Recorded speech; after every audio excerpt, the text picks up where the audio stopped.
আসসালামু আলাইকুম প্রিয় চাকরি প্রত্যাশী ভাই বোনেরা, কেমন আছেন সবাই? আশা করি সবাই ভালো আছেন, সুস্থ আছেন। আপনাদের মাঝে নতুন আরও একটা নিয়োগ বিজ্ঞপ্তির ভিডিও নিয়ে উপস্থিত হলাম। আজকের নিয়োগ বিজ্ঞপ্তিটা হলো প্রাইমারি শিক্ষা অধিদপ্তরের নতুন সার্কুলার প্রকাশিত হয়েছে। আপনারা সবাই অপেক্ষা করতেছিলেন যে কখন প্রাইমারি শিক্ষা অধিদপ্তর নিয়োগ বিজ্ঞপ্তির সার্কুলার প্রকাশিত হবে। অবশেষে দীর্ঘ অপেক্ষার পরে সার্কুলারটি প্রকাশিত হলো। এখানে আপনারা দেখতে পাচ্ছেন যে 5ই নভেম্বর 2025 নিয়োগ বিজ্ঞপ্তি প্রকাশিত হয়েছে।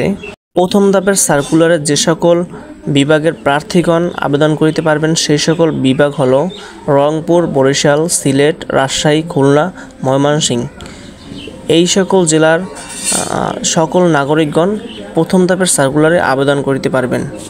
আপনাদের কাছে ছোট্ট একটা রিকোয়েস্ট, যারা আমার এই চ্যানেলটা সাবস্ক্রাইব করে না তারা সাবস্ক্রাইব করে পাশে থাকা বেল আইকন বাটনটা ক্লিক করে অন করে রাখুন আরও নতুন নতুন নিয়োগ বিজ্ঞপ্তির ভিডিও পাওয়ার জন্য। পদের নাম সহকারী শিক্ষক, বেতন স্কেল 13তম গ্রেডে। এখানে পদসংখ্যা হচ্ছে যাইয়া 10,219 জন। এখানে 10,219 জন চাকরি পাবে।